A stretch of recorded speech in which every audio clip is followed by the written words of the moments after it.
ഗുരുവായൂരെ വളരെ പ്രശസ്തമായിട്ടുള്ള ഒരു വഴിപാടിനെ കുറിച്ചിട്ടാണ് ഇന്നത്തെ വീഡിയോയിൽ പറയുന്നത്. അടിപ്രദക്ഷിണം എന്നാണ് അതിൻ്റെ പേര്. പലർക്കും ഈ വഴിപാടിനെ കുറിച്ച് നല്ല അറിവുണ്ടായിരിക്കും. പക്ഷെ അറിവില്ലാത്തവർക്ക് വേണ്ടിയിട്ടാണ് ഈ വീഡിയോ ചെയ്യുന്നത്. നിങ്ങൾ ഗുരുവായൂർ തൊഴാൻ പോകുമ്പോൾ ഒരു കാര്യം ശ്രദ്ധിച്ചിട്ടുണ്ടോ? ശ്രീകോവിലിന് ചുറ്റുമായിട്ട് സ്ത്രീകൾ ഒരു കാല് വെക്കുന്നു, അടുത്ത കാല് വെക്കുന്നു, കാലുകൾ കൂട്ടിമുട്ടി പതിയെ പതിയെ നടന്നു പോകുന്നത് കാണാൻ പറ്റും, അല്ലെങ്കിൽ പ്രദക്ഷിണം വെക്കുന്നത് കാണാൻ കഴിയും. അതാണ് അടിപ്രദക്ഷിണം എന്ന് പറയുന്നത്.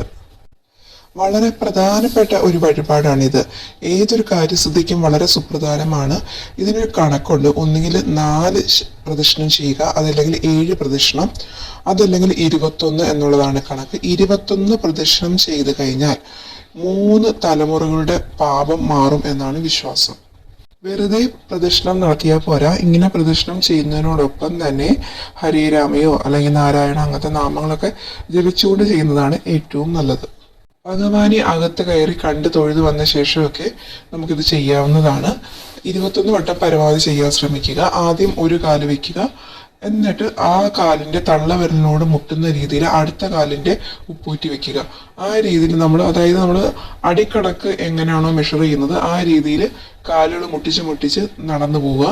അങ്ങനെ ഭഗവാനെ 21 വട്ടം പ്രദക്ഷിണം ചെയ്താൽ ഒരുപാട് അനുഗ്രഹങ്ങൾ കിട്ടുന്നതാണ്. ഈ ഒരു വഴിപാട് പ്രധാനമായും സ്ത്രീകൾക്ക് വേണ്ടിയിട്ടുള്ളതാണ്. പുരുഷന്മാർക്ക് വേണ്ടിയിട്ട് ഗുരുവായൂർ പറയുന്ന വഴിപാടെന്ന് പറയുന്നത് ശയന പ്രതിഷ്ഠമാണ്. സ്ത്രീകൾ ഒരിക്കലും ശയന പ്രതിഷ്ഠം ചെയ്യാൻ പാടില്ല. അതുകൊണ്ട് തന്നെ അവർക്ക് വേണ്ടിയിട്ടുള്ളതാണ് ഈ ഒരു അടിപ്രദക്ഷിണം എന്ന് പറയുന്നത്. വളരെ അധികം പ്രയോജനം നൽകുന്ന, അനുഗ്രഹം നൽകുന്ന ഒരു വഴിപാടാണ് അടിപ്രദക്ഷിണം.